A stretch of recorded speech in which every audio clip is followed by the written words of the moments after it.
Ողջույն հարգելի հեռուստադիտողներ, եթերում հարցնում է քաղաքացին հաղորդաշարի հերթական թողարկումն է։ Այսօր ձեր հարցերին կպատասխանեն ներքին գործերի նախարար Արփինե Սարգսյանը, Ազգային ժողովի պաշտպանության եւ անվտանգության հարցերի մշտական հանձնաժողովի նախագահ Անդրանիկ Քոչարյանը եւ նույն հանձնաժողովի անդամ պատգամավոր Վահագն Ալեքսանյանը։ Մինչ հարցերի պատասխաններին անցնելը ներքին գործերի նախարարը կներկայացնի վերջին շրջանում նախարարությունում եւ ենթակա ծառայություններում իրականացվող բարեփոխումների ընթացքը։ Խնդրեմ տիկին նախարար։ Շնորհակալություն, սիրելի քաղաքացիներ, հարգելի գործընկերներ, նախ շնորհակալություն եմ հայտնում նման ձևաչափով հանդես գալու հնարավորության համար։ Իրապես ամենօրյա աշխատանքային թոհուբոհում կարևոր է նաև շարունակելու ուղիղ երկխոսությունը մեր քաղաքացիների հետ եւ հասկանալու նաև ձեզ հուզող հարցերը եւ ըստ այդմ պլանավորելու մեր հետագա աշխատանքները։ Պիտի փաստեմ, որ ներքին գործերի նախարարությունը շուրջ 3 տարի է ինչ շարունակում է իր գործունեությունը եւ մեզ համար չափազանց կարևոր է շարունակել նախարարության ինստիտուցիոնալ զարգացման ճանապարհը եւ ըստ այդմ ուղի հարթել նոր հնարավորությունների եւ բավարարել այն ակնկալիքները, որի շրջանակներում Հայաստանի Հանրապետության քաղաքացին ունի նոր արդյունքներ տեսնելու, այսպես ասեմ, տրամաբանություն։ Մենք շարունակում ենք զարգացնել ներքին գործերի նախարարության կարողությունները եւ ձևավորել ներսից ամուր մշակույթ եւ ընդհանուր արժեհամակարգ ունեցող ինստիտուցիոնալ նոր կառույց, որն ունի միասնական առաջնահերթություններ եւ միասնական գործելավոճ։ Շատ կարևոր է, որ այս ինստիտուցիոնալ զարգացման ճանապարհին մենք շարունակում ենք նաև ենթակա բոլոր կառույցներում մեր ունեցած բարեփոխումների օրակարգերի իրականացումը եւ առաջին հերթին ուզում եմ անդրադառնալ ներքին գործերի նախարարության համակարգի կրթական բարեփոխումներին, որովհետեւ այն համոզմունքն ունեմ, որ բոլոր բարեփոխումների, բոլոր փոփոխությունների առանցքը կրթությունն է եւ վերափոխված նոր մոտեցումներով ծառայությունների մատուցումը։ Ըստ այդմ այս տարվա ընթացքում հասցրել ենք ձևավորել ներքին գործերի նախարարության միասնական կրթահամալիրը։ Այն իհարկե նոր շունչ եւ նոր ասելիք ունի ներքին գործերի նախարարության համակարգի կադրերի պատրաստման process-ի տեսանկյունից, որովհետեւ ճիշտ է մենք տարիներ շարունակ ունեցել ենք կրթական տարբեր հաստատություններ եւ ամենևին չենք ժխտում այն ժառանգություն, այն լավ դրական արդյունքները, որ ունեցել ենք այս կրթական հաստատությունների մատուցած ծառայությունների տեսանկյունից, բայց կարիք կա յուրաքանչյուր ժամանակին համահունչ ձևավորելու նոր մոտեցումներ եւ կրթական process-ը կազմակերպելու դրան համապատասխան։ Ըստ այդմ այս կրթահամալիրը նոր ոճով շարունակում է ներքին գործերի նախարարության համակարգի ոստիկանների, փրկարար ծառայողների, քաղաքացիական ծառայողների պատրաստման եւ վերապատրաստման process-ների կազմակերպումը եւ նաեւ ուզում եմ փաստել, որ այս բոլոր փոփոխությունները սիրելի քաղաքացիներ ի վերջո պիտի ազդեցություն ունենան հենց ձեզ վրա, որովհետեւ բարեփոխումները ոչ թե արհեստականորեն այս կամ այն լուծման իմպլեմենտացումն է, այլ այդ լուծումը այնպես մատուցելը, այնպես կյանքի կոչելը, որ դրանց արդյունքները զգաք նաև դուք։ Հետևաբար ներքին գործերի նախարարության կրթահամալիրի ձևավորումը ոչ թե կրթությունը որպես լավ ավանդույթ շարունակելն է, այլ կրթությունը կազմակերպել այնպես, որ ժամանակակից ոստիկանը, ժամանակակից փրկարար ծառայողը կամ ծառայություններ մատուցող քաղաքացիական ծառայողը կարողանա ձեզ մատուցել այն որակի ծառայություն, ինչին դուք իրապես արժանի եք։ Շարունակելով հանրային անվտանգության ոլորտի մեր բարեփոխումները, պիտի նշեմ, որ շարունակել ենք ոստիկանության ինստիտուցիոնալ զարգացման գործընթացը։ 4 հենասյունային ուղղություններն այլևս գործարկված են։ Նոյեմբերի 1-ից գործարկվել է ոստիկանության գվարդիան, որը հասարակական կարգի եւ անվտանգության ապահովման տեսանկյունից նոր, երաշխավոր եւ դերակատար է։ Եվ մեր բարեփոխումների տրամաբանական վեկտորը տանելու ենք այն ուղղությամբ, որ 4 հենասյունային ուղղությունները պիտի համախմբված կարողանան ամբողջ պոտենցիալով գործել եւ ծառայել Հայաստանի Հանրապետության քաղաքացուն, սպասարկելով անվտանգային տարբեր հարցեր։ Նշեմ, որ զարգացման իր ճանապարհը շարունակել է պարեկային ծառայությունը։ Գիտեք, որ այն հենասյունային առաջին ուղղությունն է, որը ձևավորվել է ոստիկանության կառուցվածքում։ Եվ ես ուրախությամբ պիտի փաստեմ, որ պարեկային ծառայությունը իր զարգացման գործընթացը շարունակում է ճիշտ ճանապարհով։ Ունենք մի շարք հանցագործություններ, որոնք բացահայտված են հենց պարեկների ներդրած ավանդի արդյունքում։ Եվ եթե նայենք ընդհանուր հանցավորության մեր պատկերը, շուրջ 11000 հանցագործություն բացահայտվել է կամ պարեկների կողմից, կամ պարեկների մասնակցությամբ։ Սևանա լճի էկոհամակարգի պահպանման տեսանկյունից եւս պարեկները մեծ ներդրում են ունեցել, բացահայտելով ապօրինի ձկնորսությանը վերաբերող մի շարք դեպքեր եւ նպաստելով էկոհամակարգի կայուն ձևավորմանը եւ պաշտպանությանը։ Պիտի նաև փաստեմ, որ պարեկային ծառայողների համար առաջին անգամ տարեկան վերապատրաստումները դարձել են պարտադիր։ Ինչու՞, որովհետև հենց ձեզանից ենք նաև ստացել այս պահանջը, քանի որ տարվա կտրվածքով բարեկները շփվելով մեր հասարակության տարբեր շերտերի հետ կարող են մի շարք թերություններ ունենալ։ Մի շարք խնդիրներ կարող են ոչ ճիշտ կարգավորված լինել։ Եվ ըստ այդմ ձեզանից ստացած հետադարձ կապով տարբեր մտահոգությունները, այո, քննադատությունները նաև մեծ հիմք են տալիս տարեկան վերապատրաստումների շրջանակներում կատարելագործել մեր բարեկների հմտությունները եւ ըստ այդմ տարվա կտրվածքով կարգաբերել այն բոլոր խնդիրները, որոնք ընթացս արձանագրել ենք միասին։ Կարևոր եմ համարում, որ մենք շարունակել ենք հենասյունային երկու ուղղություններով եւս ճիշտ աշխատանք տանել։ Համայնքային ոստիկանությունը շարունակել է իր աշխատանքը նոր կառուցվածքով եւ կառավարման նոր մոդելով։ Իհարկե, համայնքային ոստիկանության դեպքում մի առանձնահատկություն ունենք։ Ծառայությունը պիտի շարունակի բեռնաթափվել ավելորդ ֆունկցիոնալից, որpիսի մենք մեր համայնքի բնակիչներին կարողանանք ավելի շատ ժամանակ հատկացնել, ավելի շատ շփվել մեր համայնքի բնակիչների հետ եւ ըստ այդմ խնդիրները լուծել ավելի օպերատիվ եւ արագ։ Եվ պատկերացնելու համար միայն նշեմ, որ տարեկան կտրվածքով 30,000-ից ավելի ծանոթագրեր է, որ համայնքային ոստիկանները ճակերտավոր առաքել են տարբեր հասցեատերերի։ Սա նշանակում է, որ այսքան ժամանակ սիրելի բնակիչներ չի հատկացվել համայնքի հետ աշխատանքին։ Իսկ այսօր արդեն այս ժամանակահատվածը կարողանում ենք հանգիստ տրամադրել մեր համայնքի բնակիչներին եւ քննարկել տարբեր մտահոգող հարցեր։ Կարևոր եմ համարում այն հանգամանքը, որ համայնքային ոստիկանության նկատմամբ վստահության նոր ցուցիչ ենք ինքներս մեզ համար արձանագրել։ Ինչպես պիտի փաստեմ, որ ընտանեկան բռնության դեպքերի շրջանակներում ավելի շատ են մեր բնակիչները սկսել ահազանգել ոչ թե տարբեր հասարակական կազմակերպությունների, ոչ թե ընտանիքի անդամներին, այլ հենց համայնքային ոստիկանին։ Սա կարևոր ցուցիչ է համայնք ոստիկան վստահության նոր մակարդակի նվաճման տեսանկյունից։ Եվ մենք հետևողականորեն շարունակելու ենք ավելի մեծ դաշտ բացել համայնքային ոստիկան քաղաքացի շփման համար։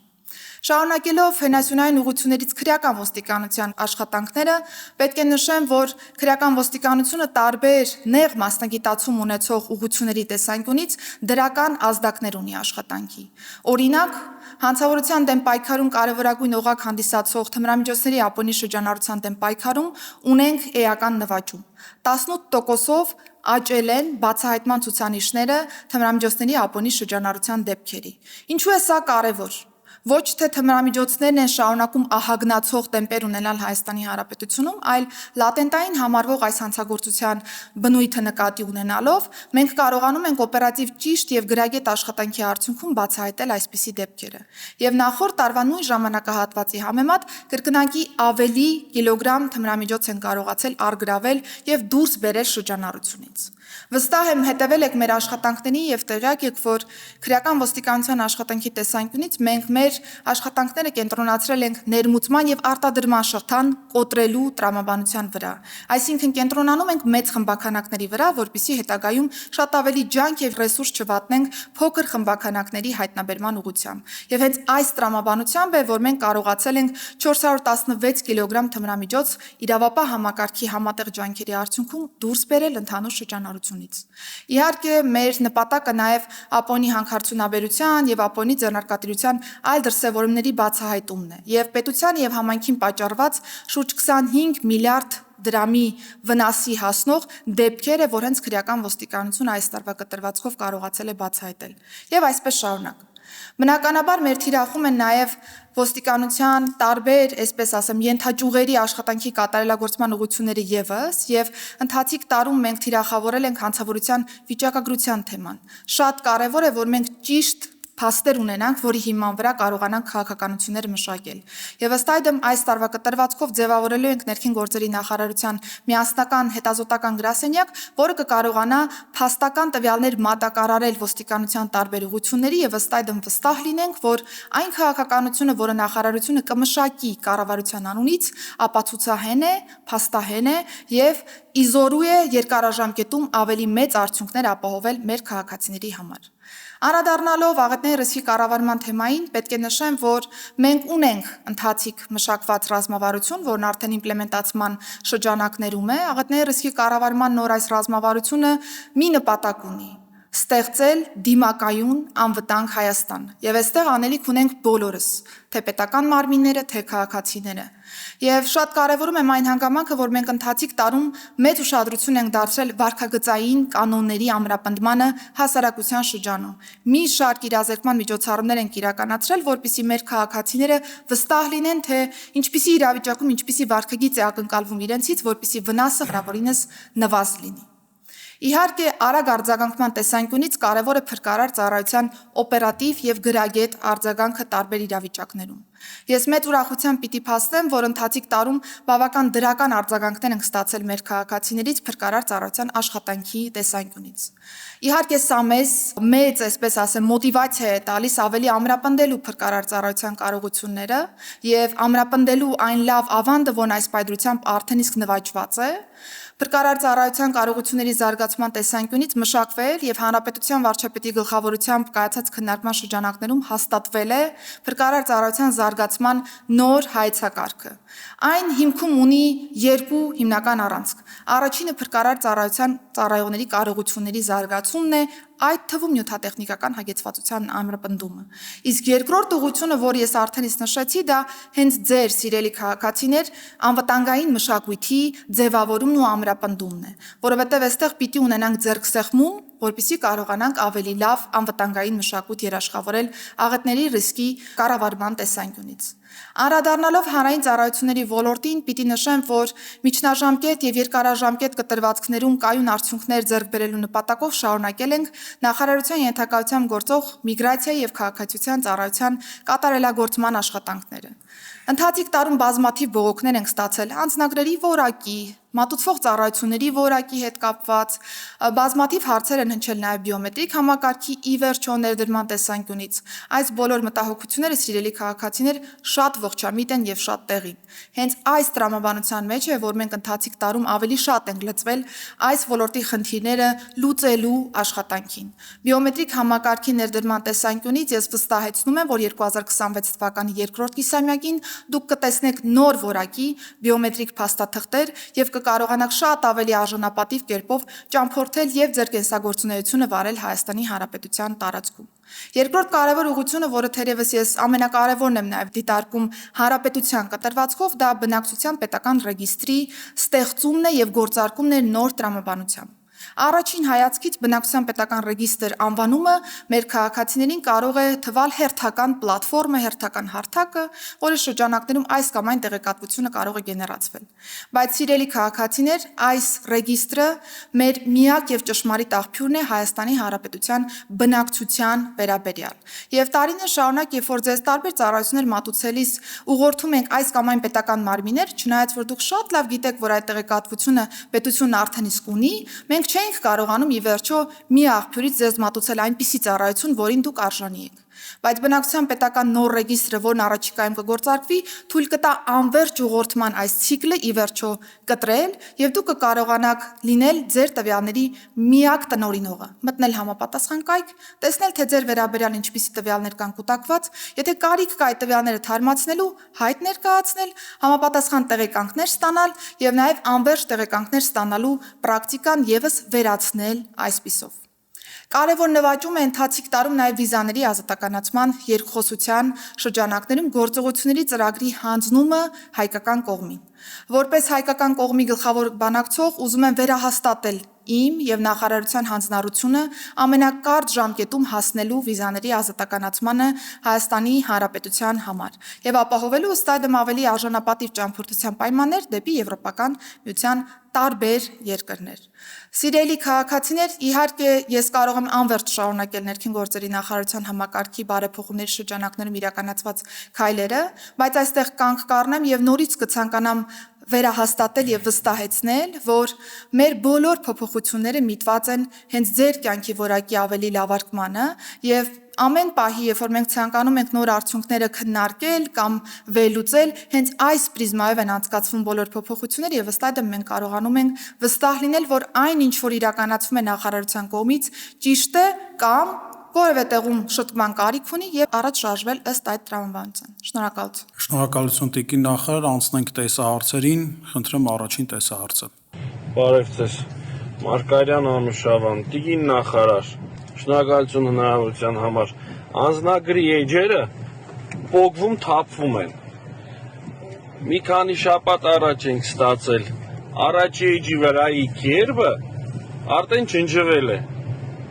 Կլինի մի օր, որ մենք նորմալ անձնագրեր ստանանք։ Սիրելի քաղաքացի, նախ եւ առաջ, եթե ես ճիշտ նկատեցի, հորդորում եմ ամրակապված վարել, որովհետև դա առաջին հերթին բխում է ձեր անվտանգությունից։ Անդրադառնալով հիմնական հարցադրմանը պիտի փաստեմ, որ կենսաչափական համակարգի ներդրման ուղղությամբ, ինչպես նշեցի, մենք բավական մեծածավալ աշխատանքներ ենք տարել եւ այո, լիարժեք ճիշտ եք ներկայացնում պատկերը, ունենք անձնագրի որակի, տպագրման ընթացքի, տպագրման տեխնոլոգիայի հետ կապված բազմաթիվ խնդիրներ, այս պահին անկեղծորեն պիտի փաստեմ, որ շատ ցածրորակ համակարգ ունենք որպես այդպիսին, նաեւ ենթակառուցվածք, ինչը տասնյակ տարիներ այս համակարգում ռեալ եւ կայուն ներդրում չանելու հետևանք է որպես այդպիսին եւ մենք ստանձնել ենք այդ հանձնառությունը ի վերջո ներդնելու Հայաստանի Հանրապետությունում բիոմետրիկ նոր համակարգ։ Ունենք արդեն մասնավոր գործընկերոջ հետ կնքված պայմանագիր, մասնավոր գործընկերը ֆրանսիական Ingroup ընկերությունն է, որն արդեն իսկ Հայաստանում հիմնադրել է Hypass փակ բաժնետիրական ընկերությունը եւ գործադիր տնօրենը իր թիմով մեզ հետ շատ սերտ աշխատում է, որպեսզի մենք կարողանանք մեր խոստացած ժամկետում, այն է 2026 թվականի երկրորդ կիսամյակին մատուցել այս ծառայությունները մեր քաղաքացիներին։ Պետք է նշեմ, որ այս ուղղությամբ մենք արդեն իսկ իդենտիֆիկացրել ենք այն անձնագրային գրասենյակները, որոնք կբացվեն թե Երևանում, թե Հանրապետության բոլոր մարզերում։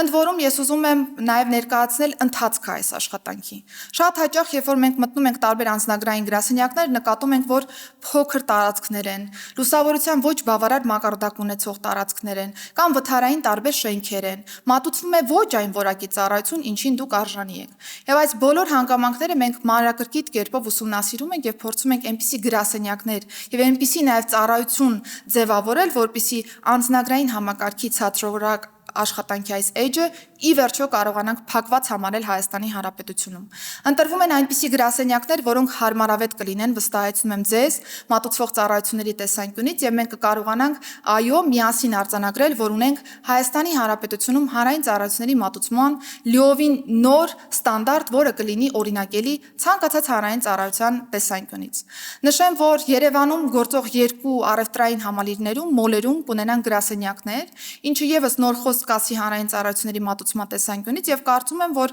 գնումներ կատարելիս կամ ցանկացած տեղում, եթե մոտ եք տվյալ մոլին, կարող եք հանգիստ մտնել եւ կարողանաք ստանալ ձեզ մատուցվող ծառայությունը։ Ընդ որում նաեւ բոլորը մեկում ծառայություն եւս ունենք, որտեղ որ կկարողանաք ինքնուրույն սպասարկվել եւ հայտեն ուղարկել արդեն համապատասխան որոշման կայացման տեսանկյունից։ Գրասենյակները կլինեն լիովին նոր, նաեւ երեխաների համար նախատեսված խաղային զոնաներ եւս կունենանք, որպիսի մայրիկները կամ հայրիկները, որոնք որ ծառայություն մատուցելիս կկարողանան այցելել այնտեղ երեխաների հետ, երեխաները եւս կարողանան ունենալ օգտակար զբաղվածության համար նախատեսված սպասասրահ եւս այս տեսանկյունից։ Կարծում եմ, որ այն աշխատանքը, որն այս պայծրությամբ մասնավոր գործընկերոջ հետ մենք կատարում ենք, դուք եւս կկարողանաք առաջիկայում համոզվել, որ իրականում ոչ թե մենք խոսում ենք հերթական որևէ փաստաթղթի ձևավորման եւ տրամադրման մասին, այլ այն նոր խոսք է Հայաստանի Հանրապետության քաղաքացու համար։ Եվ նաեւ մենք սրան զուգահեռ այս միտքը ամրապնդելով աշխատում ենք նաև գեղարվեստական լուծումների վրա, ինչու, որովհետև մեզ համար կարևոր է, որ մեր քաղաքացիները թերթելով անձնագիրը կարողանան հարազատության զգացում ունենալ եւ կապը քաղաքացի պետություն կարողանանք ավելի ամրապնդել եւ նոր որակ հաղորդել այս հարաբերություններին։ Եվ ամփոփելով ուզում եմ նշել, որ այո, անձնագրերի որակի հետ կապված նոր ստանդարտներ ունենալու ենք, անկեղծորեն ընդունել ենք, որ արկա համակարգը չի բավարարում որևէ մեկի սպասումներին եւ 2026 թվականի երկրորդ կիսամյակին արդեն կունենանք նոր համակարգը տեղում եւ մեր քաղաքացիներին սպասարկման ունակ։ Ես ավելացնում մի բան, որ քաղաքացու հնչեցրած մտահոգությունը վերաբերվում է տվյալ պահին ստացած անձնագրի հետ։ Նախարարը նշեց, որ համակարգը շատ հնացած է եւ ներդրումներ չլինելու պարագայում։ Իհարկե մեր նպատակը բիոմետրիկ անձնագրեր ունենալն է եւ դա մենք կունենանք, որտեղ դա նաեւ վիզաների ազատականացման համար անհրաժեշտ պայմաններից մեկն է լինելու եւ դա կլինի։ Դա մրցույթը հայտարարված է, մրցույթը հաղթող ունի եւ այդ ճանապարհով մենք կգնանք։ Շնորհակալություն, անցնենք երկրորդ տեսահարցին։ Ես Արմինե Անտոնյանն եմ, Լոռու մարզից, ողջունում եմ ձեզ տիկին նախարար, ես անչափահասի տատիկ եմ և խոսքս հենց անչափահասների մասին է, վերջերս ականատես եղան Նոյեմբերյանի դպրոցում դաժան ծեծի, հետո տարբեր դպրոցներում երեխաների ձեռքբերումների կամ ձեռքերի մասին, արդյոք նման իրավիճակ է մեր երկրում և ինչ պետք է անել, որ չլինի նման իրավիճակ, միգուցե մենք էլ անելիք ունենք։ Շնորհակալություն շատ կարևոր հարցադրման համար։ Իրականում ես ուզում եմ նախ եւ առաջ մի կարևոր փաստ արձանագրել։ Հայաստանի Հանրապետությունում համատարած կերպով անչափահասների կողմից հանցագործություններ չեն կատարվում։ Սա շատ հստակ է եւ ես ուզում եմ, որ մենք տարբեր դեպքեր կամ դրանց ինտենսիվությունը նկատի ունենալով որևէ ժամանակահատվածում չանենք ընդհանուր ձևակերպումներ եւ ընդհանուր գնահատականներ չտանք, որովհետեւ գերակշիռ մեծամասնությունը մեր անչափահասների եւ երիտասարդների փայլուն կերպով ստանում է կրթություն, շարունակում է ինքնազարգացման եւ ընդհանուր առմամբ զարգացման վրա աշխատել իր եւ նմանատիպ գնահատականները հավաստիացնում են, որ ապամոտիվացնում են շատ հաճախ մեր անչափահասներին շարունակելու իրենց ճանապարհը եւ նորանոր արդյունքներ նվաճելու։ Սա առաջին արձանագրումը, որն ուզում եմ, որ մենք անընդհատ ինքներս մեզ համար առնվազն փաստենք եւ ըստ այդմ մեր հետեւությունները տարբեր առանձին դեպքերի մասով անենք ողջամիտ կերպով։ Երկրորդը, այո, առանձին դեպքեր կան, որտեղ որ իրականում մենք մտահոգող տարբեր պատկերներ ունենք։ Ես չեմ ուզում առանձնացնել տարբեր դպրոցներ, որովհետև չեմ ուզում նաև թիրախավորել որոշակի դպրոցների, այլ ուզում եմ արձանագրել, որ այո, որոշ իրավիճակներում մենք ունենք խնդիրներ, որտեղ որ աշխատանքի կարիք կա։ Բայց ուզում եմ հետևյալ տրամաբանությամբ անդրադառնալ այս հարցադրմանը։ Առաջին հերթին շատ կարևոր է, որ մենք չվերաբերենք անչափահասների կողմից կատարվող տարբեր խնդիրներին կամ թերացումներին կամ տարբեր իրավախախտումներին կամ հանցանքներին այնպես, կարծես դրանք փոքր խնդիրներ են եւ դրան չարժե որևէ ուշադրություն հատկացնել։ Այլ հակառակը, ցանկացած խնդիր, որը տվյալ իրավիճակում կարող է ի հայտ գալ, մենք պիտի մեծ ուշադրության կենտրոնում պահենք եւ կարողանանք վստահ լինել, որ խնդիրը հաղթահարված է եւ հետագայում ավելի լուրջ իրավիճակներ չենք ունենալու։ Եվ բայց ինչ ենք տեսնում մենք պրակտիկայում։ Մենք պրակտիկայում տեսնում ենք, որ այո, շատ հաճախ խրախուսվում է տարբեր վարքագիծ անչափահասների կողմից եւ ի վերջո ունենում ենք պատկեր, որ ունենում ենք ծեծկրտուկ, մարմնական վնասվածքների պատճառում եւ այսպես շարունակ։ Բայց շատ կարևորում եմ այն հանգամանքը, որ շղթայում ներգրաված բոլոր դերակատարները ճիշտ ռեակցիա տան կոնկրետ իրավիճակին։ Նկատի ունեմ ընտանիքին, նկատի ունեմ դպրոցին, նկատի ունեմ սոցիալական ծառայություններին, նկատի ունեմ իրավապահ համակարգին, նկատի ունեմ հարության մյուս շերտերին, որոնք որ այս կամ այն կերպ կարող են առնչվել տվյալ հարցին։ Ինչու եմ առանձնացնում այս շերտերը եւ այս խմբերին, որովհետեւ շատ կարեւոր է, որ ընտանիքը չհամարի, որ այս դեպքը կարող է ընտանիքի հեղինակության վրա ազդող որևէ գործընթաց հանդիսանալ եւ ըստ այդմ դեպքը թաքցվի իրավապահ համակարգից։ Նույն կերպ նաեւ դպրոցի հետ է խնդիրն ի հայտ գալիս, որովհետեւ շատ հաճախ մենք նկատում ենք, որ դպրոցի տնօրինությունը կամ դպրոցական ուսուցչական անձնակազմը չի բարձրաձայնում խնդրի մասին, խնդիրը չի հասանելի դարձնում իրավապահ համակարգին այն պատճառով, որ ուղղակի դպրոցի հեղինակազրկման կամ դպրոցի պիտակավորման հետ կապված վախեր կամ մտահոգություններ կան։ Սիրելի քաղաքացիներ, խոսքս ուղղում եմ բոլոր խմբերին այս տեսանկյունից, ինչ որ թվարկեցի։ Մենք ցանկացած խնդիր պիտի լուծենք միասին։ Ցանկացած խնդրի բարձրաձայնումը շատ ավելի կարևոր է, քան խնդրի քողարկումը եւ ըստ այդմ խնդրի ավելի մեծացումը որպես այդպիսին։ Ես ընթացիկ տարում արդեն հասցրել եմ 9 միջնորդագիր ուղարկել Կրթության, Գիտության, Մշակույթի եւ Սպորտի նախարարին։ Անցած տարի այս թիվը ընդամենը 3-ն էր։ Ինչու եմ ուզում հատկապես այս թվի վրա ուշադրություն կենտրոնացնել, որովհետև ես այն համոզմանն եմ, որ ներքին գործերի նախարարը պետք է շատ ավելի զգոն վերաբերի այն իրավիճակներին, երբ որ դպրոցի ուսուցչական անձնակազմը, դպրոցի տնօրինությունը իմանալով դեպքի կատարման մասին չի բարձրաձայնում եւ ինֆորմացիան հասանելի չի դարձնում իրավապահ համակարգին։ Կրկին, սա չի թիրախավորում որևէ դպրոցի։ Սա պարզապես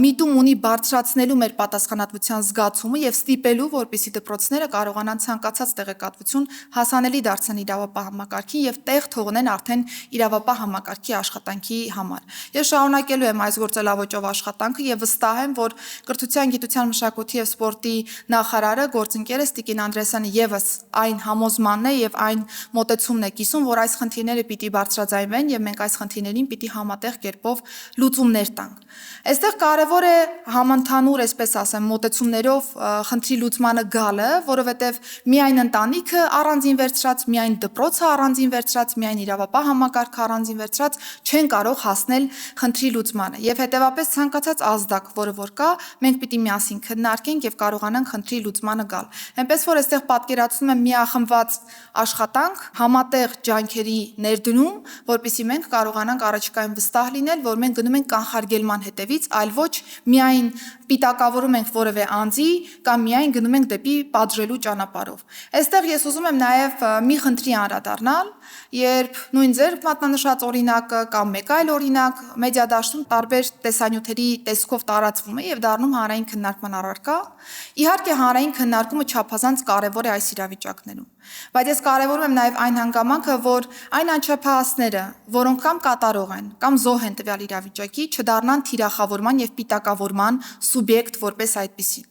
Ընդհուպ մինչև համացանցում տարածվում են այնպիսի գրառումներ, որ ընտանիքի անդամների տվյալներն են արդեն իդենտիֆիկացում, փորձում են հաշվեհարդար տեսնել ընտանիքի անդամների հետ, սա ծայրահեղ վատ մոտեցում է, որևէ ձևով չարդարացված մոտեցում է, եւ ես ուզում եմ, որ մենք զգույշ լինենք այս հարցերի քննարկումից եւ հանրային տիրույթում հարցերը քննարկենք պահպանելով երեխայի լավագույն շահը եւ հանրային անվտանգության այն սկզբունքները, որոնք որ պիտի բոլորս հարգենք հանրային տիրույթում այս կամ այն հարցը քննարկելիս։ Նաեւ ուզում եմ փաստել, որ տեսանյութի տարածմամբ չէ, որ իրավապահ համակարգը զբաղվում է այս խումբ իրավիճակների քննությամբ եւ դրանց բացահայտմամբ։ Տեսանյութերի տարածումից շատ ավելի վաղ, որ մենք իմանում ենք դեպքի մասին, ընդ որում օպերատիվ աշխատանք իրականացնելու արդյունքում ենք իմանում դեպքի մասին, հետամուտ ենք լինում, որպեսզի դեպքը ամբողջ ծավալով բացահայտվի, եւ եթե կա պատասխանատվության վրա հասնելու գործիքակազմ, այդ պատասխանատվությունը վրա հասնի։ Բայց նորից եմ ուզում շեշտել, մեր քաղաքականությունն այն է, որ պիտի աշխատենք նաեւ հենց այդ անչափահասի հետ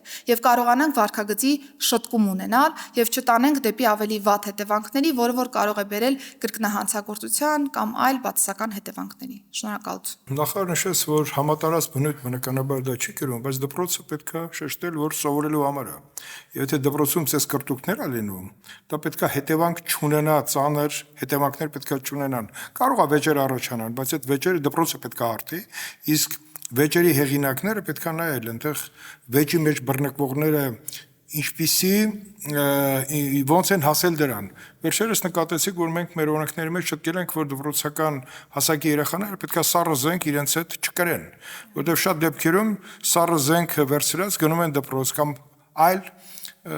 գործիքներ են ունենում, այլ պարագաներ, ոչ կրթական պարագաներ դպրոց մտնելուց։ Իհարկե դպրոցը ընտանիքը շատ անելիք ունի, նախարար նշեց այդ մասին, բայց նաև պետք է կրթական, բուռն պրոցեսները պետք է կլանեն մեր աշակերտներին կենտրոնալ կրթության վրա, երբ որ նրանք կրթությունից բացի այլ ժամանակ եւ հետաքրքրություններ ունենում, կռիվը կարող է ձևավորվի դպրոցում եւ դպրոցից դուրս դա վերածվի ծանր հետևանք ունեցող մի գործընթացի։ Ուզում եմ ասել, որ ոստիկանությունը չի, որ միայն պետք է պատասխան տա տվյալ երևույթի համար, նախարարը նաև կրթական համակարգի եւ ոստիկանության սերտ կապերի մասին մենք անչափահասների գծով տեղական մարմիններ ունենք, որոնք նաև պետք է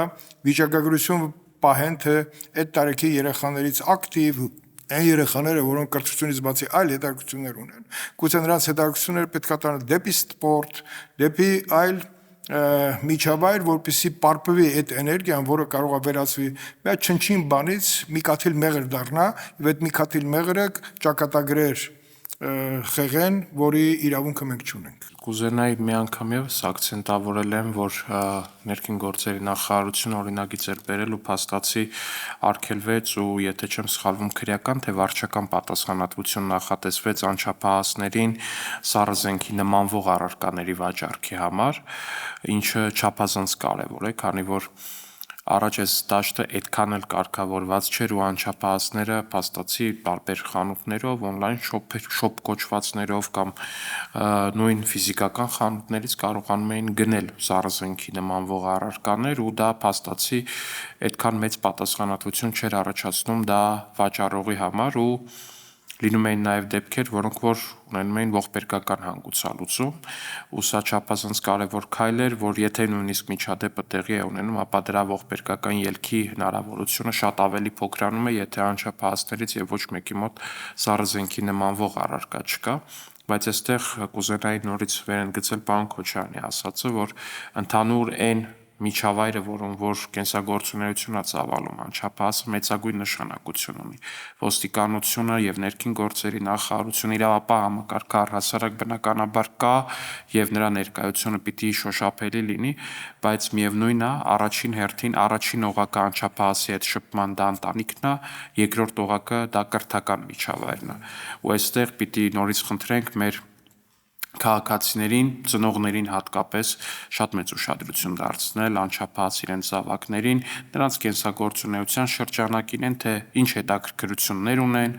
ինչով են հետաքրքրվում, ինչ շրջապատում են, որտեղ են գտնվում, երբ որ տանը չեն, ինչ հետաքրքրություններ ունեն, նույնը նաև դպրոցներում։ Վստահեցնում եմ ձեզ, որ փոքրինչ հավելյալ ուշադրությունը 10%, 20% հավելյալ ուշադրությունը կօգնի, որպեսզի հեռու պահենք անչափահասներին այնպիսի միջավայրից, որտեղ որ ինչ-որ մի փորձանքի կարող է հանդիպեն։ Շնորհակալություն, դիտենք մեր երրորդ տեսահարցը։ Բարև ձեզ։ Ես Անդրանիկն եմ Պողոսյան, Մասիս համայնքից։ Մի հարց եմ ուզում ուղղել ձեզ։ Անընդհատ խոսվում է վիզաների ազատականացման մասին, որ Շենգեն գոտի կարող ենք մուտք գործել առանց վիզայի։ Ի վերջո երբ է դա լինելու։ Երբ կարող ենք մեկնել Եվրոպա առանց վիզայի։ Շնորհակալություն կարևոր եւ կարծում պահանջված հարցադրման համար։ Իրականում վիզաների ազատականացման երկխոսության շրջանակներում պիտի փաստեմ, որ Հայաստանի Հանրապետությունը ամենաարագն է հասել այս հանգրվանին, այն է գործողությունների ծրագրի հանձնումը պետությանը։ Սա չափազանց պարտավորեցնող նաեւ գնահատական է, որովհետեւ Եվրոպական միությունը եւս գնահատում է այն ջանքերը, այն բարեփոխումային օրակարգը, որ Հայաստանի Հանրապետությունը ունի, եւ այն նվաճումները, որոնք Հայաստանի Հանրապետությունը արդեն իսկ գրանցել է։ Վիզաների ազատականացման կոնկրետ վերջնաժամկետ ես բնականաբար չեմ նշի, որովհետև մենք ստացել ենք գործողությունների ծրագիր, որն ունի կոնկրետ միջոցառումներ, որոնք որ պիտի նվաճված լինեն։ Այսինքն մեզանից է կախված, թե այս գործողությունների ծրագրում ներառված միջոցառումները մենք որքան արագ կկարողանանք իրականացնել եւ ըստ այդմ եվրոպական կողմը երբ հնարավորություն կունենա տալու իր գնահատականները միջոցառումների կատարողականի վերաբերյալ։ Բայց նորից եմ ուզում շեշտել, որ ես որպես հայկական կողմի գլխավոր բանակցող եւ Հայաստանի Հանրապետության ներքին գործերի նախարարությունը որպես process-ի համակարգող անում է առավելագույնը, որպեսզի մենք կարողանանք process-ը ճիշտ եւ արագ կերպով իրականացնել եւ առաջ տանել։ Մյուս մարմինները, որոնք այս կամ այն միջոցառումներն ունեն process-ի շրջանակներում եւս նույն հանձնառությունն ունեն եւ մենք համատեղ ջանքերով մշակել են գործողությունների ծրագրի իրականացման հստակ եւ կոնկրետ պլան, որի շրջանակներում կարողանալու ենք արագ կերպով իրականացնել գործընթացը, բայց ես ուզում եմ նշել, որ մենք ունենք 74 հենանիշ, որոնք որ նախատեսված են գործողությունների ծրագրում, դրանք տարբեր ոլորտներին են վերաբերում, անվտանգ փաստաթղթեր, ես խոսեցի նաև բիոմետրիկ համակարգի ներդրման մասին, ծրագիրը հենց այսպիսի միջոցառում է նաև ենթադրում ունենալ, խոսեցի նաև միգրացիայի ոլորտի մասին, ծրագիրը ենթադրում է նաև միգրացիոն ոլորտի համապարփակ կարգավորում, Հայաստանի Հանրապետության քաղաքացիության ինստիտուտի վերանայում եւ վերարժևորում որպես այդպիսին։ Առողջության համընդհանուր ապահովագրությունը եւս ծրագրի կարևոր բաղադրիչ է։ Դուք տեսնում եք, որ նաեւ 2026 թվականի հունվարի 1-ից Հայաստանի կառավարությունն արդեն ներդնում է փուլային սկզբունքով առողջության համընդհանուր ապահովագրությունը եւ այսպես շարունակ։ Գործընթացները շատ են, գործողությունները շատ են, բայց ես ուզում եմ մի շատ կարևոր արձանագրում անել։ Մենք չենք անում այս գործողությունները հանուն վիզաների ազատականացման։ Առաջին հերթին այս գործողությունները միտված են Հայաստանի Հանրապետության քաղաքացու կյանքի որակի փոփոխմանը, որովհետև խոսեցի բիոմետրիկ համակարգի մասին, առողջության համընդհանուր ապահովագրության մասին, մարդու իրավունքներին վերաբերող տարբեր գործողություններ կան, եւ այս բոլոր գործողություններն ի վերջո Հայաստանի Հանրապետության կառավարության բարեփոխումների օրակարգում եղել են, կան եւ կշարունակեն մնալ։ Այս բարեփոխումները եղել են մեր կառավարության հանձնառությունների շրջանակում եւ շատ կարեւոր է, որ մենք մի շարք միջոցառումներ, որոնք նոր են միայն արձանագրվում գործողությունների ծրագրում, հասցրել ենք ամբողջությամբ կամ ներդնել, կամ դրանց ներդրման ճանապարհին կամ քննարկման գոնե թե process-ում են գտնվում եւ երկրորդ հերթին այո, այս փոփոխությունները մեծ հնարավորություն կտան վիզաների ազատականացում ունենալ արդեն Եվրոպական միության տարածքներ։ Շնորհակալություն։ Խնդրեմ հաջորդ տեսահարցը։ Բարև ձեզ տիկին նախարար, ես Սմբատ Արտերեսյանն եմ, ապրում եմ Նոր Արեշում։ Լավ առաջարկ ունեմ։ Ինչու օրինակ մի նախագիծ չեք ներկայացնում ազգային ժողով, որ մեր ոստիկանության ռոճիկը բարձրանա։ Մեր թիկունքը ապահովողներն են, իրանց ռոճիկները թող բարձր լինի։ Ինչու օրինակ հիպոթեկից չկանան զեղչերով օգտվել, ինչու օրինակ իրանց համար լավ չլինի։ Ես սրտանց առաջարկում եմ նախագիծը մշակեք, ներկայացրեք ազգային ժողով, թող տղեկը լավ բարձր ռոճիկ ստանան, որտեղ իրանք են հիմնական աշխատողը, օրենքն է։ Օրենքի աշխատողները եթե բարձր ռոճիկ չստանան, ումա պետք է այդ օրենքը։ Իրանք օրենքի պահապաններն են։ Ես կարծում եմ, որ շատ հազվադեպ են գոնե թե եթերում հնչում այսպիսի, այսպես ասեմ, կարծիքներ, որովհետև շատ հաճախ մեզ քննադատում են ոստիկանության տարբեր օղակների աշխատավարձերի բարձրացման քաղաքականության համար, բայց ես ուրախ եմ, որ նաև մեր քաղաքացին եւս կիսում է այն մոտեցումը, որ այո, Հայաստանի Հանրապետության քաղաքացու անվտանգությունն ապահովող կառույցի ներկայացուցիչը, ոստիկանը պիտի ունենա արժանապատիվ վարձատրություն։ Սա մեր կառավարության քաղաքականությունն է եւ հենց այս տրամաբանության մեջ է, որ մենք ներդրել ենք ատեստավորման գործընթացը։ Ուզում եմ նաև անկեղծ լինել եւ նշել, որ մենք չունենք այնպիսի քաղաքականություն, որ ավտոմատ ոստիկանության կամ ցանկացած այլ ծառայության աշխատավարձերը պիտի բարձրանան։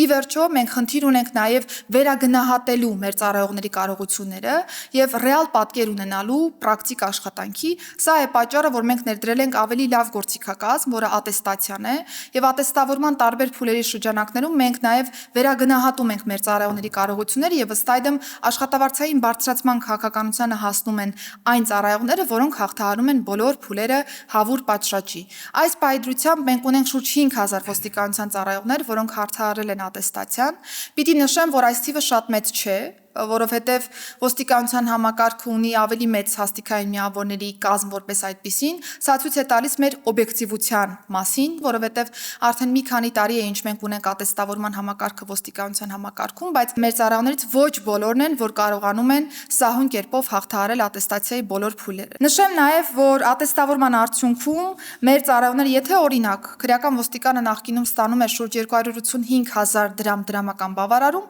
ատեստավորման արդյունքում կարող է այս թիվը հասցնել մինչև 585,000 դրամ դրամական բավարարման։ Կարծում եմ սա այն վարձատրության չափն է կոնկրետ օղակի համար նախատեսված, որը թույլ է տալիս պատշաճ սոցիալական երաշխիքների համակարգ ապահովել այս դեպքում քրեական ոստիկանների համար եւ ոստիկանության մնացյալ ծառայողների համար եւս, եւ մենք նպատակ ունենք ավելի զարգացնելու սոցիալական երաշխիքների ընդհանուր բազան։ Ինչու եմ այսպես ասում, որովհետեւ մենք ի վերջո պիտի խելամիտ բարձրացումներ կատարենք եւ խելամիտ, այսպես ասեմ, զարգացումներ ունենանք սոցիալական երաշխիքների ընդհանուր փաթեթում, որպեսզի այն լինի մոտիվացնող, այն լինի մոտիվացիան բարձրացնող նաև եւ մեր ծառայողները վստահ լինեն, որ ավելի լավ աշխատելու, ինքնակրթվելու, կրթական տարբեր process-ներին մասնակցելու արդյունքում է միայն, որ նրանք կարող են հավակնել առաջխաղացման կամ ունենալ տարբեր խրախուսանքներ ծառայության շրջանակներում։ Ես նաև նշեմ, որ մենք մշակել ենք նաև ոստիկանությունում ծառայության անցնելու պայմանները եւ գրավչությունը բարձրացնող մի օրենսդրական նախաձեռնություն, որի մասին նաև դուք խոսեցիք, հարգելի քաղաքացի, խոսքս բնակարան, բնակելի տուն ձեռք բերելուն, բնակելի տուն կառուցելուն վերաբերող նախաձեռնությունն է եւ մենք նախատեսում ենք, որ մեր ոստիկանները կկարողանան մատչելի եւ նաև որոշ չափով արտոնյալ պայմաններով օգտվելու հիպոթեկային վարկավորման ծրագրից։ Իհարկե, ծրագրի շահառու են լինելու ոստիկանության բոլոր ծառայողները, բայց ողջամտությունը պահպանելով կունենանք ծրագրի ներդրման փուլային տարբերակ եւ հաշվի առնելով տարածքը, սոցիալական տարբեր իրավիճակները մեր ծառայողների կկարողանանք իդենտիֆիկացնել կոնկրետ խմբերին։ Հուսով եմ, որ առաջիկայում մենք նախագիծն արդեն կներկայացնենք ազգային ժողով եւ կունենանք արագ հաստատում։ Շնորհակալություն։ Ավելացնեմ, որ դրա լավ օրինակ ունի պաշտպանական գերատեսչությունը եւ մեր ուժային բոլոր կառույցները պետքա համարահարթեցվեն նման սոցիալական փաթեթ ունենալու տեսանկյունից, միայն աշխատավարձը չի ոստիկանի համար կարևորը ոստիկանական ծառայություն անցնող մեր քաղաքացու սոցիալական փաթեթի մեծ փաթեթ ունենալու մեջ է նրա ընտանիքի անդամների, երեխաների կրթության։ Դա այն նպատակներ են, որին պետք է հասնենք։ Իսկ ինչ որ նշեց տիկին նախարարը տվյալ օրինագծի հետ կապված, դա պահանջված օրինագիծ է եւ սոցիալական փաթեթի տեսանկյունից դա կլրացնի գոնե բնակարանը ունենալու հնարավորությունը կմեծացնի եւ դա նաեւ հեռանկարը ոչ միայն գրավչությունը բարձրացնելու տվյալ պահին, գրավչությունը բարձրացնելու շարունակականության մեջ կարելիատեսնել նաև ծառայության ամբողջ ընթացքը ընդཐུպ թոշակավորումը, որովհետև շատ երկրներ կան, որ ծառայության ընթացքում իրենք ավելի քիչ աշխատավարձ են ստանում, բայց թոշակավորում անցնելուց, եւ որ ծառայության ամբողջ ընթացքը մինչև թոշակի անցնելը եղել է անխափան եւ նորմալ, նա ուրեմն ավելի բարձր թոշակ ունենալու հնարավորությունից կարող օգտվել։ Դա նպատակն է։ Դրան հասնելու համար բազմաթիվ քայլերով պետք է մոտենանք դրան։ Եվ դա է պատճառը, որ շարունակականությունը բոլոր բարեփոխումների անշեղորեն պետք է լինի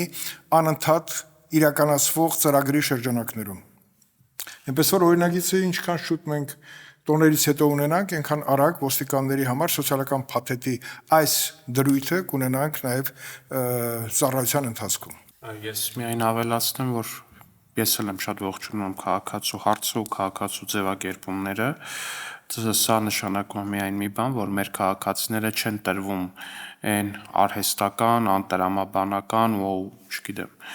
անմարդկային կարելի է ասել պնդումներին ու նարատիվներին, որոնք պարբերաբար դաշտ են նետվում տարբեր ընդդիմադիր քաղաքական ուժերի կողմից, այն է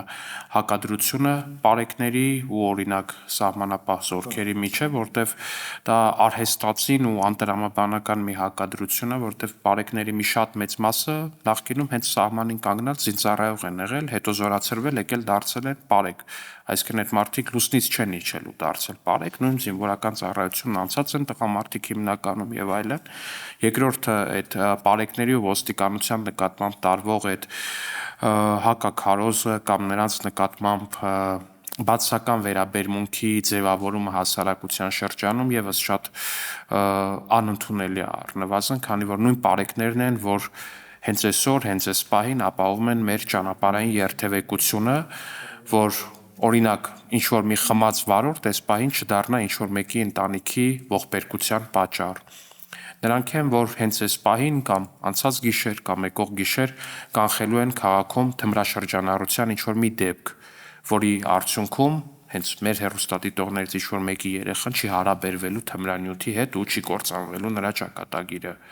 Հենց այս կարևոր աշխատանքն է, որ տանում են մեր ոստիկանները, մեր պարեկները, մեր համայնքային ու մեր քրեական ոստիկանության ծառայողները։ Ու մենք պետք է շնորհակալություն հայտնենք նրանց իրենց ծառայության համար ու երբեք չտրվենք այն նարատիվներին, որոնք որ իրենցից ենթադրում են հակադրություն մեր հասարակության երկու կարևոր շերտերի միջև։ Մեր հասարակության օրենքը, օրինական կարգը պահող իրավապահների եւ մեր պետության անվտանգությունը պահող բանակի միջև։ Շնորհակալություն, անցնենք մեր 5-րդ տեսահարցին։ Ողջույն բոլորին, ես Բալայան Էլենն եմ քաղաք Երևանից։ Հարցս ուղղում եմ տիկին նախարարին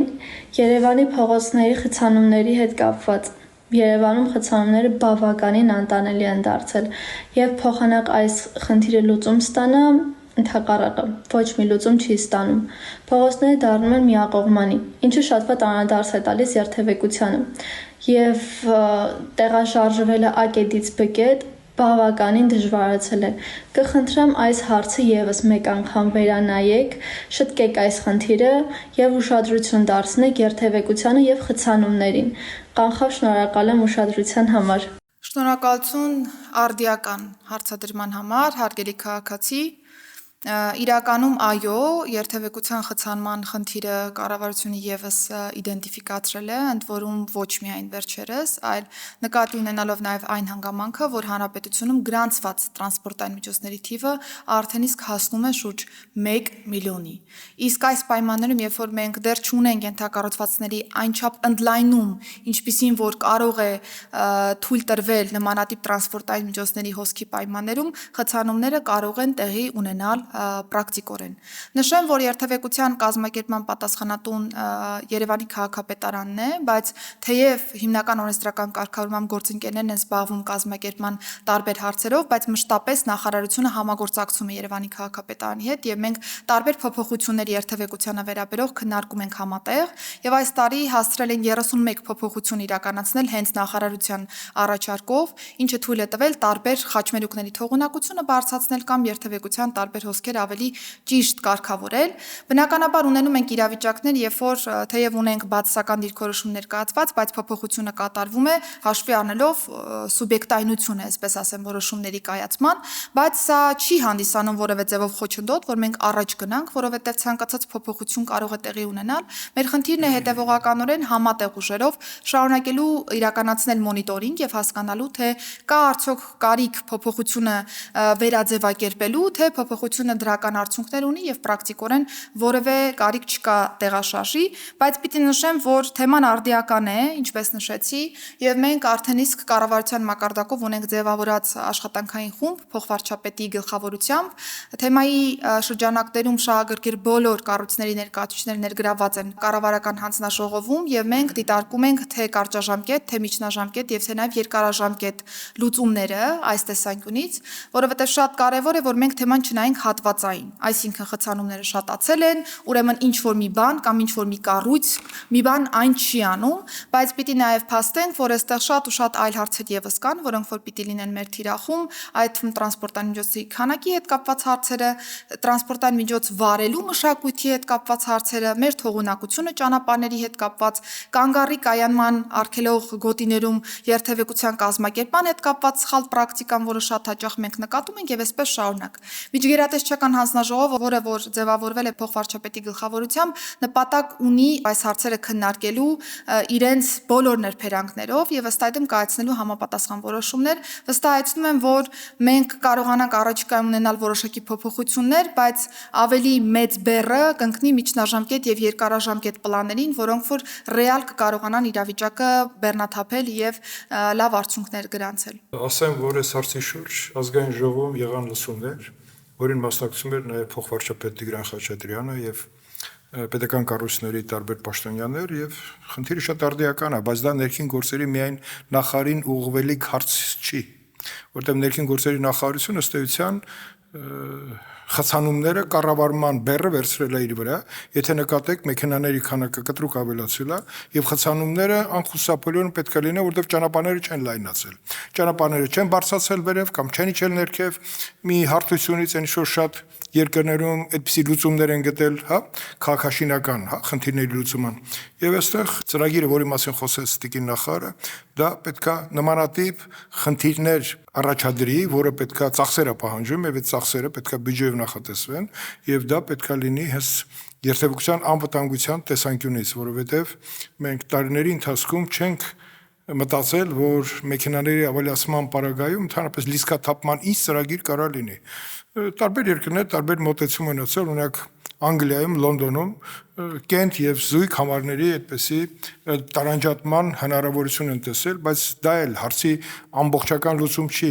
Լուծումը պետք է գտնել քաղաքաշինական նորմերի վերանայման, դրանց հետ կապված նաեւ լրացուցիչ ներդրումների իրականացման եւ լիցքաթափումը պետք է լինի բոլորիս նպատակը, որովհետեւ կարող է այսպես թե շարունակվի տրանսպորտային միջոցները շարունակական ձևով ավելանան եւ մենք լուծումներ չտանք, քաղաքը մի օր կարող է կանգնել, նույնիսկ բարեկները, որ գերլարված աշխատում են ինչ-որ ժամերի, չկարողանան բաց թողումներ այնպես կառավարեն, որպեսզի այդ խցանումները հնարավորինս պարփվի։ Այնպես որ այստեղ անելիքը շատ կարեւոր է եւ մեծ է, եւ կառավարությունը բնականաբար այդ ծրագրի շուրջ ունի հանձնարարական տարբեր գերատեսչություններ եւ փոխվարչապետի գլխավորությամբ այդ ծրագիրը ինչքան շուտ կյանքի կոչենք եւ միջոցներ հատկացնենք, այնքան մենք կհաջողենք։ Շնորհակալություն, անցնենք մյուս տեսահարցին։ Բարև ձեզ, հարգելի Տիկին նախարար։ Ես Ղուկաս Սիմոնյանն եմ Երևանից։ Հարցս վերաբերում է մեր փրկարարներին, ովքեր տարբեր իրավիճակներում իրենց կյանքն են վտանգում, ինչ որ միտեղ նույնիսկ զոհաբերում անուն հասարակ քաղաքացու։ Ինչ ծրագրեր եք մշակում նրանց աշխատավարձերի բարձրացման հետ կապված, կամ մշակում եք արդյոք, քանզի այդ աշխատավարձերը բավականացնում են միայն նրանց գոյությունը պահպանելու համար։ Շնորհակալություն։ Շնորհակալություն կարևոր հարցադրման համար։ Երբ որ ես ոստիկանության ծառայողների աշխատավարձին էի անդրադառնում, նշեցի, որ մենք ներդրել ենք ատեստավորման համակարգը, որը որ թույլ է տալիս կրկնապատկել ընդհանուր աշխատավարձային քաղաքականությունը մեր ծառայողների։ Փրկարար ծառայողների դեպքում եւս իրավիճակը նույնն է,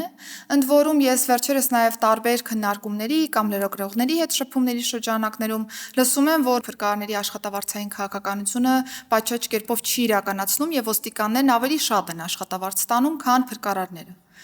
Առաջին հերթին ուզում եմ նախ նշել, որ փրկարարների եւ ոստիկանների աշխատանքը որևէ ձևով մենք չենք համեմատում իրար, որովհետեւ յուրաքանչյուր ծառայություն ունի իր առանձնահատկությունը եւ չպետք է ստորադասել մի ծառայության աշխատանքը մյուս ծառայության աշխատանքին։ Փրկարար ծառայողների դեպքում իրականում նույն իրավիճակն է, ինչ որ ոստիկանության ծառայողների աշխատավարձային քաղաքականությունն է։ Մեր ծառայողները կարողանում են ընդհանուր կրկնապատկել իրենց աշխատավարձը։ Եվ եթե փրկարար ծառայողները նախկինում օրինակ ստանում էին 297,000 դրամ դրամական բավարարում, այսօր այդ նույն փրկարարը կարողանում է կրկնապատկել իր աշխատավարձային քաղաքականությունը եւ ստանալ շուրջ 557,000 դրամ դրամական բավարարում, իհարկե գերազանց ատեստավորվելու պայմաններում։ Եվ մենք բնականաբար հաշվի առնելով տարբեր խմբերը ծառայության պաշտոնների ավելի շատ աշխատավարձային վարձատրության հնարավորություններ ենք տալիս մեր այն ծառայողներին, որոնք կարողանում են բոլոր փուլերը պատշաճ կերպով հաղթահարել եւ այսօր համակարգում արդեն շուրջ 940 ծառայող ատեստավորված է եւ ստանում է աշխատավարձային նոր քաղաքականությամբ իր վարձատրությունը, բայց պիտի նաեւ նշեմ, որ մենք այստեղ կրկին ավտոմատ կերպով աշխատավարձերի բարձրացման քաղաքականություն չունենք։ Այն ծառայողները, որոնք կարողանում են վերագնահատել իրենց կարողությունները եւ հավուր պատշաճի հանձնել ատեստավորման բոլոր ստուգման փուլերը, կարողանում են կրկնապատկել իրենց աշխատավարձերը։ Պիտի նաեւ նշեմ, որ ընթացիկ տարում, ինչպես նորից նշեցի, փրկարար ծառայության զարգացման տեսլականն ենք հաստատել վարչապետի գլխավորությամբ եւ այնտեղ անդրադարձ ունենք առհասարակ սոցիալական երաշխիքների բազային եւ մենք նախատեսում ենք մոտիվացնող նոր գործիքակազմեր եւս նախատեսել փրկարար ծառայությունում աշխատանքի անցնելու համար, որպեսզի կայուն նաև աշխատավարձային ոչ միայն քաղաքականություն ունենանք, այլև կայուն կարիերա ապահովենք փրկարար ծառայողների համար։ Փոխվել է նաև փրկարար ծառայության մուտքի պահանջները, փրկարար կարող է դառնալ այն ծառայողը, որ հատուկ կրթական խողովակով կանցնի կրթահամալիրում եւ ըստ այդմ հաջող հանձնելու պայմաններում կկարողանա միայն մասը կազմել փրկարար ծառայության։ Շնորհակալություն։ Շնորհակալություն եւ անցնենք մեր վերջին տեսահարցին։ Հարգելի տիկին նախարար, նախ թույլ տվեք շնորհակալություն հայտնել հարց ու պատասխանի ֆորմատով այս հնարավորության համար։ Ես Սվետլանա Թորոսյանն եմ, երիտասարդ լրագրող, ով ամեն օր լրատվության կենտրոնում է, ով բարբերաբար տեղեկացված է եւ ցանկանում եմ ձեզ դիմել մի այսպիսի հարցով։ Վերջերս Հայաստանում հոգեներթաբանական խնդիրներ ունեցող անձանց կողմից աճել է սպանությունների թիվը, սա իհարկե իմ սուբյեկտիվ կարծիքով եւ ոչ պաշտոնական տեղեկատվությամբ, ցանկանում եմ որպես օրինակ դիտարկենք վերջերս Շիրակի մարզում տեղի ունեցած դեպքը 37-ամյա երիտասարդի կողմից իր ծնողներին դանակահարելու դեպքը։ Հարցս հետևյալն է. արդյոք այս ամենը ոստիկանության տիրույթում է եւ եթե այո, ինչ քայլեր է ձեռնարկում ոստիկանությունը հարցին լուծում տալու համար։ Շնորհակալ եմ։ Սիրելի քաղաքացի, շնորհակալություն կարևոր հարցադրման համար։ Հաճախ տպավորություն կա, թե մենք խուսափում ենք տարբեր սպանության իրավիճակներ քննարկելուց կամ ծանր հանցագործությունների մասին թեմաները շոշափելուց, բայց ճիշտ հակառակն է։ Մենք ցանկանում ենք ազնիվ կերպով անդրադառնալ այս թեմայի եւ տարբեր նաեւ շերտեր բացահայտել, որոնք որ թույլ կտան համատեղ հասկանալու այն լուծումները, որոնք որ կառավարությունը որդեգրում է այս տեսանկյունից։ Ճիշտ է, որ հոգեկան առողջական վիճակի հետ կապված խնդիրներ ունեցող անձանց հետ կապված հարցերը դուրս են ներքին գործերի նախարարության տիրույթից, որովհետև ոլորտի քաղաքականության մշակման պատասխանատուն առողջապահության նախարարության մեր գործընկերներն են, բայց իրավիճակը, այսպես ասեմ, միքսվում է այն պայմաններում, երբ որ մենք գործ ունենք հոգեկան առողջական վիճակի հետ կապված խնդիրներ ունեցող անձի կողմից որևէ հանցագործություն կատարելու դեպքի հետ։ Եվ այստեղ պիտի համատեղենք ջանքերը, որպեսզի կարողանանք հասկանալ, թե այս խումբ անձանց դեպքում ինչպիսի լուծումներ որպես այդպիսին ունենք։ Իհարկե թեման շատ մեծ է, բայց ես ցանկություն ունեմ մի քանի արձանագրում կատարելու եւ մի քանի նաեւ շերտի անդրադառնալու, թեև մենք խոսում ենք հոգեկան առողջական վիճակի հետ կապված խնդիրներ ունեցող անձանց մասին եւ շատ հաճախ երբ որ տարբեր դեպքեր լուսաբանվում են եւ ֆիքսվում է, որ հոգեկան առողջական վիճակի հետ կապված խնդիրներ ունեցող անձի կողմից է կատարվել այս կամ այն հանցագործությունը, զուգահեռ իրականության մեջ ունենում են քննադատությունների մի մեծ ալիք, որը որ նկարագրում է դեպքը այնպես, որ պարտադիր չէ նշվի, որ արարքը կատարվել է հոգեկան առողջական վիճակի հետ կապված խնդիրներ ունեցող անձի կողմից եւ սրանով ըստ էության մարդիկ թիրախավորում են այս անձանց։ Պիտի նշեմ, որ որևէ մեկը որևէ անձի թիրախավորելու նպատակ չունի, բայց կրիմինոլոգիական առումով մենք պիտի փաստերը գոնե թե արձանագրենք, որպեսզի լուծումները եւս տեսանելի լինեն։ Մի բան է լուծումը քննարկել հոգեկան առողջական վիճակի հետ կապված խնդիրներ չունեցող անձանց մասով, մեկ այլ է իրավիճակը, երբ որ քննարկում ենք թեման հոգեկան առողջական վիճակի հետ կապված խնդիրներ ունեցող անձանց մասով։ Կրկին այստեղ որևէ մեկը որևէ ձևով իրավիճակը սրելու կամ պիտակավորելու հարց կամ մոտիվացիա իր առջև չի դրել, բայց կարիք կա այս խմբերը տարանջատելու, որպեսզի լուծումները եւս լինեն ճշգրիտ եւ մենք չգնանք այն ճանապարհով, որը որ մեզ լավ արդյունքներ չի երաշխավորելու։ Հոգեկան առողջական վիճակի հետ կապված խնդիրներ ունեցող անձանց մասով առողջապահության նախարարության մեր գործընկերները որդեգրել են նոր ռազմավարական մոտեցումներ ունենալու տրամաբանությունը եւ վստահ եմ, որ առաջիկայում այս ոլորտում եւս կնախանշվեն այնպիսի լուծումներ, որոնք ինստիտուցիոնալ նոր զարգացում կապահովեն այս ոլորտի եւ երկարաժամկետում կկարողանանք լավ արդյունքներ ունենալ, բայց կարիք կա նաև անդրադառնալու միջգերատեսչական աշխատանքին, ինչ ենք անում մենք։ Մշակել ենք հանցավորության կանխարգելման նոր ռազմավարական ծրագիր, որը որ առաջին հերթին կարող է թվալ, թե հերթական ռազմավարական ծրագիրն է, հերթական փաստաթուղթն է, որը որ որևէ ձևով որևէ բան մեր քաղաքացիներին չի կարող տալ պրակտիկայում, բայց այս փաստաթուղթը ամփոփում է հենց ձեր բարձրաձայնած խնդրի էությունը եւ նաեւ հարցի պատասխանը։ Ինչ ենք անում մենք եւ ինչ պիտի անենք մենք այս խնդիրները կանխարգելելու տեսանկյունից։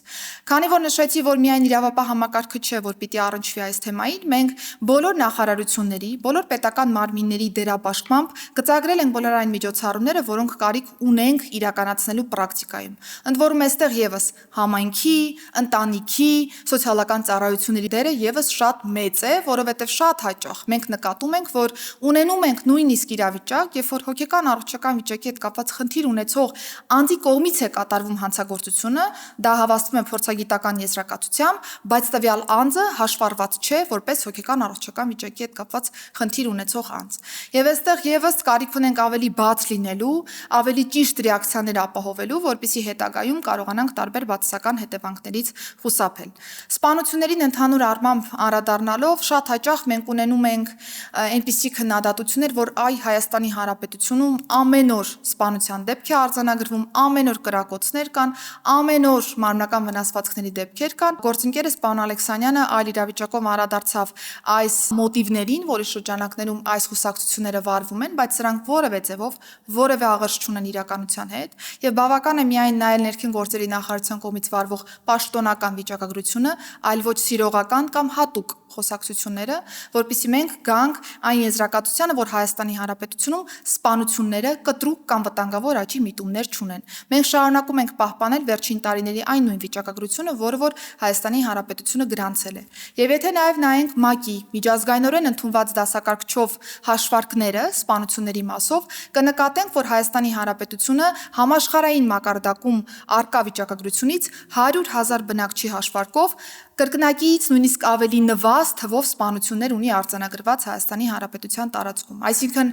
եվրոպական միջինից ավելի ցածր պատկեր է Հայաստանի Հանրապետությունում, ինչը իհարկե դրական վիճակագրություն է որպես այդպիսին, բայց բնականաբար անգամ այս նվազ դեպքերի ներքո ունենք խեղված ճակատագիր, ունենք կատարված սպանություն, որի արդյունքում զոհ ունենք, եւ հետեւապես այս դեպքերը եւս մեր ուշադրության կենտրոնում են եւ մենք հետեւողականորեն շարունակելու ենք այս ուղղությամբ աշխատանքներ տանել, նորից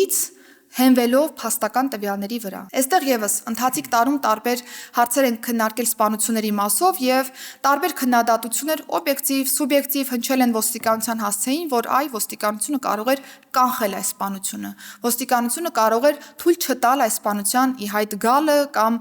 վրա հասած բացասական հետևանքները։ Այստեղ կրկին երկու խումբ իրավիճակներ ունենք։ Դեպքեր, երբ որ ունենք նախնական պլանավորում, այսինքն կա նախապատրաստություն, որոշակի փուլ, որտեղ որ ոստիկանության աչքը կարող էր, հնարավորություն ուներ որոշակի առումով հասու լինել իրավիճակին եւ կանխել հետագա իրավիճակները, եւ այս պայմաններում իհարկե ոստիկանության ներազդեցության գոտին ավելի լայն է, որովհետեւ եթե մենք ունենք տևական ժամանակ գծագրվող process, այստեղ իհարկե օպերատիվ բնականաբար ողջամիտ ազդակներ ունենալու պայմաններում ոստիկանությունը կարողանում է ներազդել այս գործընթացի վրա եւ բացահայտել պլանավորվող հանցագործությունը։ Եվ նաեւ նշեմ կրկին փաստերը զուտ նկատի ունենալով ընթացիկ տարում ոստիկանության կողմից բացահայտվել է 12 սպանության նախապատրաստություն։ Այսինքն մենք ունեցել ենք այնպիսի իրավիճակներ, երբ որ կատարողները պլանավորել են գործընթացը, դերաբաշխում են իրականացրել, զենքի ձեռքբերման ուղղությամբ որոշակի քայլեր են պլանավորել, բայց ոստիկանության օպերատիվ ազդակները նկատի ունենալով այս դեպքերը չեն հասել